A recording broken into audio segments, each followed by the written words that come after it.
Jadi yang disebut dengan sholat, yang dinamakan dengan sholat, itu adalah ucapan, setiap ucapan, aqwalun, setiap ucapan, wa af'alun, dan pekerjaan. Jadi yang namanya sholat adalah ucapan dan pekerjaan. Muftatahatun bitakbiri, yang diawali dengan takbir. Nah, yang namanya sholat adalah ucapan dan kerjaan yang diawali dengan takbir. Ketika ada orang yang mengaku sholat tapi tidak diawali takbir, berarti orang itu agak kurang lah. Bilang sholat gitu. Orang yang jalan-jalan. Dan sebelum kita memasuki bab sholat, kita akan memasuki bab najis yang bisa dimaafkan dan najis yang tidak bisa dimaafkan. Kata Syekh Nawawi berkata di dalam kitab Kasyifatus Sajah bahwasanya najis ada yang bisa dimaafkan dan ada juga najis yang tidak bisa dimaafkan. Nah, najis tersebut terbagi menjadi 4 bagian.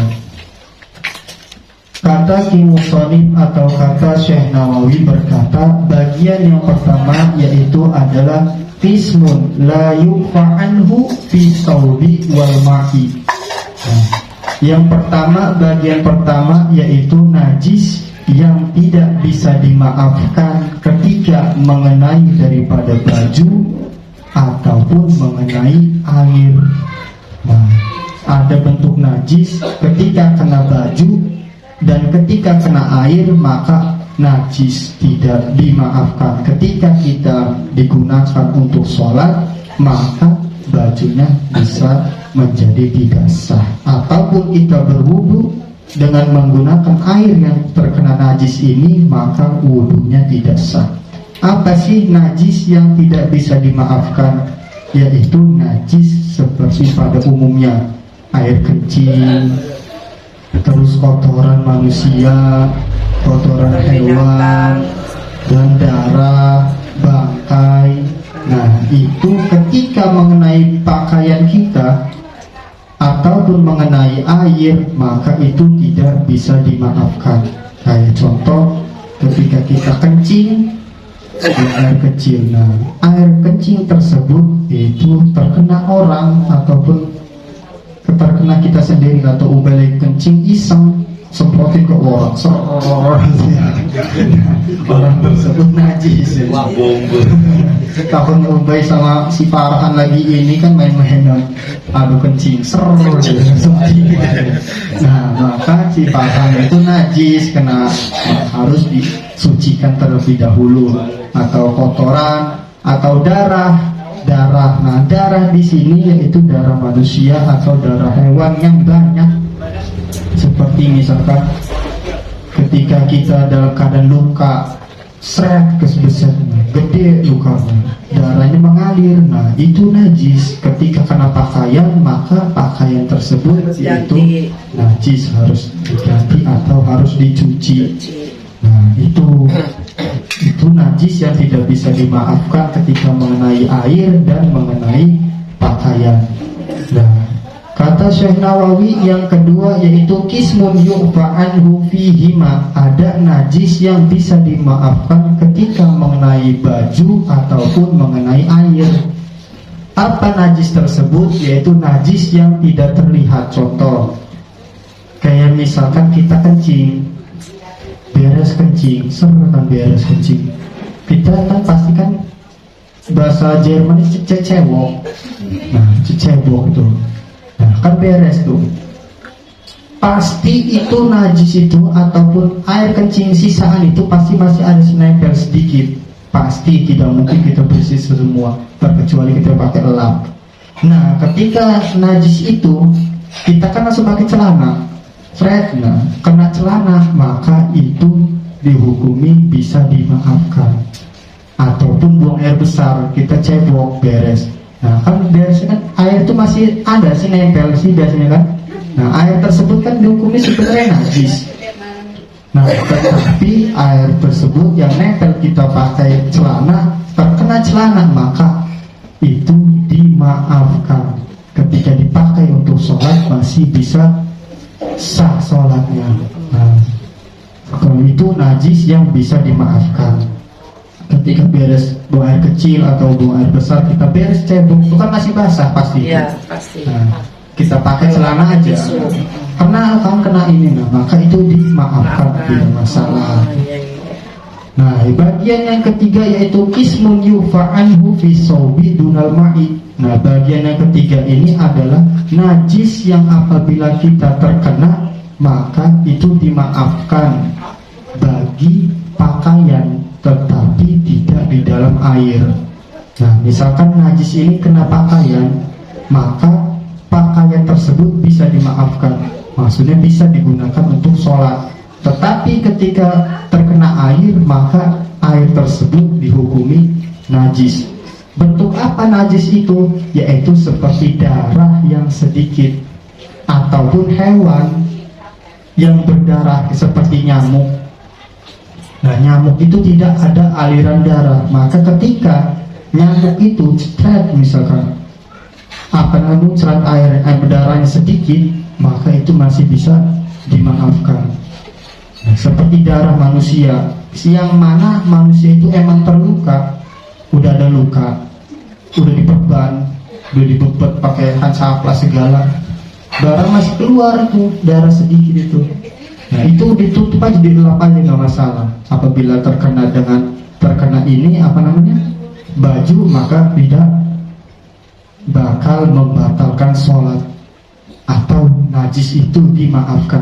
Tetapi ketika najis itu terkena air seperti darah yang sedikit, walaupun darah itu sedikit, terkena air, maka itu air tersebut menjadi air najis. Tapi kalau misalkan airnya kurang dari 2 kula, kalau airnya lebih dari 2 kula terkena najis sedikit, maka tidak masalah, karena tidak merubah daripada air tersebut. Nah, itu hati-hati. Dan yang terakhir yaitu bagian najis, yaitu qismun yu'fa'anhu fil ma'i duna saubi. Ada najis yang dimaafkan ketika mengenai daripada air, tetapi tidak dimaafkan ketika mengenai pakaian. Nah, najis tersebut yaitu adalah seperti nyamuk, semut. Apabila nyamuk atau semut itu jatuh kepada air, mati kan?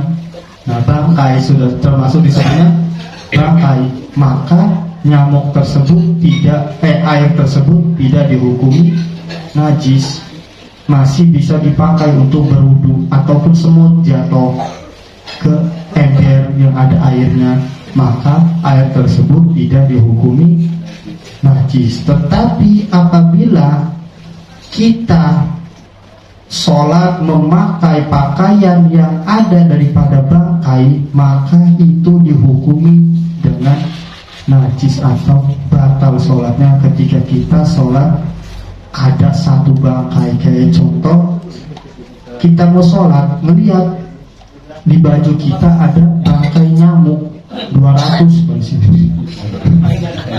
Dan takutnya kalau satu nggak kelihatan 200. Nah, itu semua. Nah, ketika kita sholat memakai baju itu, maka tidak sah, harus dihilangkan terlebih dahulu, bangkai-bangkai dibersihkan. Nah, jadi tidak boleh memakai pakaian yang ketika di pakaian tersebut ada bangkainya. Kayak misalkan semut, ada semut misalkan satu, ya dibersihin aja, dibuang. Jangan dipakai untuk menggunakan sholat baju tersebut, karena ketika kita sholat membawa bangkai itu sholatnya tidak sah. Nah, ini najis yang dimaafkan ataupun yang tidak dimaafkan. Nah, sudah beres menjelaskan tentang najis, baru kita memasuki yang namanya tentang sholat. Apa sih yang disebut dengan sholat itu? Jadi yang disebut dengan sholat yaitu menurut istilah Kalau kata Imam Rafi'i bahwasanya sholat itu adalah aqwalun wa af'alun muftatahatun bitakbiri wa muhtatamatun bitaslimi bisyaraiti maksusatin. Jadi yang disebut dengan sholat, yang dinamakan dengan sholat, itu adalah ucapan, setiap ucapan, aqwalun, setiap ucapan, wa af'alun, dan pekerjaan. Jadi yang namanya sholat adalah ucapan dan pekerjaan.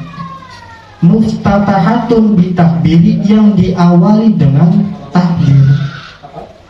Nah, yang namanya sholat adalah ucapan dan kerjaan yang diawali dengan takbir. Ketika ada orang yang mengaku sholat tapi tidak diawali takbir, berarti orang itu agak kurang lah. Bilang sholat gitu.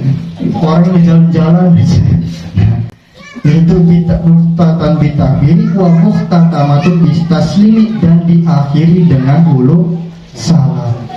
Nah, itu yang disebut dengan sholat. Jadi ketika kita sholat tidak boleh sembarangan. Jadi ada bacaannya sholat itu, yang apa saja yang harus diucapkan, apa saja yang harus dipergawein atau dikerjakan. Karena sholat itu bisyaraiti maksusatin, harus dengan syarat-syarat yang dikhususkan atau syarat yang ditentukan. Tidak boleh sembarangan sholat, misalkan langsung takbir, Allahu Akbar, beres, atau tang langsung salam gitu. Tidak bisa, karena sholat tersebut memiliki daripada syarat, rukun. Pas aman ya teng beneran tuh teng. Nah, itu yang disebut sholat. Sholat apa kayak gitu ya Wan ya? Sholat kencing. Jadi sholat itu adalah suatu ucapan dan kerjaan yang diawali dengan takbir dan diakhiri dengan salam. Itu yang disebut dengan sholat. Tetapi ada sebagian orang yang mengerjakan sholat hanya cukup dengan niat. Ada sebagian orang yang mengerjakan sholat dengan niat, ada, tapi itu salah ini. Kalau misalkan ngajinya setengah lah, baru mendengar sedikit langsung ini. Karena apa? Karena sholat menurut bahasa yaitu ad-doa, itu doa. Jadi sholat itu adalah doa. Nah, makanya ketika orang yang ngaji cuma biasa, misalkan lagi pengajian sekarang, kiai menjelaskan bahwa misalnya sholat itu menurut bahasa yaitu adalah doa. Jadi udah doa aja nggak perlu sholat. Barang beres sholat pulang, jadi pulang. Nanti yang menurut istilahnya besok minggu lagi aja, minggu depan lagi aja. Oh, jadi orang itu nggak sholat doa aja. Itu bahaya tuh. Makanya kalau ngaji harus diterusin dulu, jangan sampai beres dulu. Karena sholat menurut bahasa itu doa. Maksud doa itu ketika sholat kita itu adalah suatu pertemuan antara sang makhluk dan sang khalik. Itu adalah sholat. Karena ketika kita sudah sholat, diartikan kata Imam Ghazali, ketika kita sudah mengerjakan sholat, maka huruf yang pertama dari sholat itu adalah Apa artinya? Yaitu sidqul qauli. Ketika kita sudah mengerjakan sholat dengan benar, maka kita itu ucapannya selalu benar, dalam arti tidak pernah berbohong, tidak pernah sombong.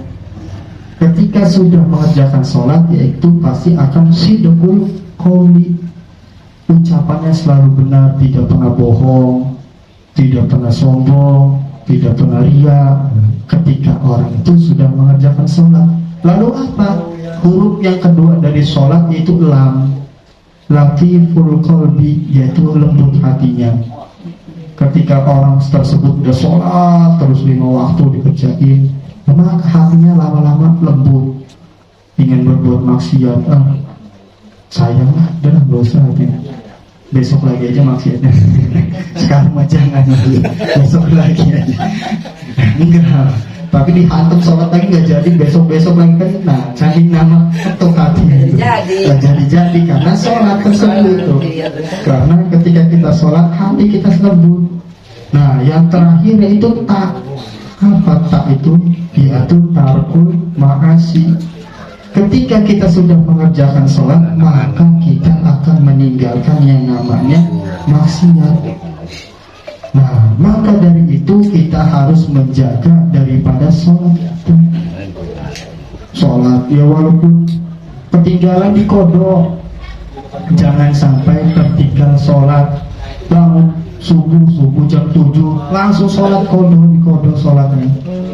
Karena ketika kita sholat itu tadi yang pertama yaitu sidqul qauli, kita benar ucapannya, dan yang kedua yaitu ketika kita mengerjakan sholat lagi berqalbi, lembut hati kita, dan yang ketiga yaitu ketika kita mengerjakan sholat bakalnya tak tarkul ma'asi, bakal meninggalkan yang namanya maksiat. Ketika sudah dilakukan semua itu, mau masuk surga ataupun neraka terserah Allah itu. Kita balikan lagi kepada Allah. Tetapi itu salah satu harapan kita untuk masuk surga, karena itu adalah suatu perintah Allah. Nah, kebanyakan kan orang kan aja udah sholat amat masuk surga, enggak. Serem aja bahasanya. Sholat amat masuk surga, enggak. Sholat enggak tuh ya. Tahu ilmunya enggak. Yang penting sholat aja dulu sih. Karena orang sholat menurut bahasanya doa. Masa ketika kita doa sama sang Khalik, sang pencipta, kita nggak boleh. Nah, sholat aja dulu yang penting. Tapi dibarengi dengan sambil belajar. Nah, sambil belajar kita mengulang. Nah, itu yang disebut sholat. Nah, jadi sholat itu aqwalun wa af'alun muftatahatun bitakbiri wa muhtatamatun bitaslimi. Jadi yang namanya sholat adalah ucapan dan pekerjaan yang diawali dengan takbir dan diakhiri dengan salam dengan syarat-syarat yang telah ditentukan. Jadi tidak bisa sembarangan sholat. Jadi kalau misalkan benar atau tidaknya, yang penting kita sudah memenuhi daripada syarat. Kemarin syarat sholat sudah terpenuhi, kayak misalkan syarat sholat di luar daripada kayak misalkan wudhu, airnya gimana, terus ada yang najis, ada yang bisa membatalkan sholat ketika kita mempunyai najis. Nah, itu syarat di luar daripada sholat. Nah, sekarang syarat di dalam sholat apa saja? Wasyaraitu wujubi sholati salah satu asya. Ini syarat-syarat wajib bagi orang yang mengerjakan sholat ada 3. Yang pertama yaitu al-Islam, orang Islam. Kata Ibnu Musonif, fala tajibu sholati alal kafiri. Jadi yang tidak diwajibkan sholat itu adalah orang itu. Oh, nggak ngomongnya. Kafir gimana? Kafir. Izin.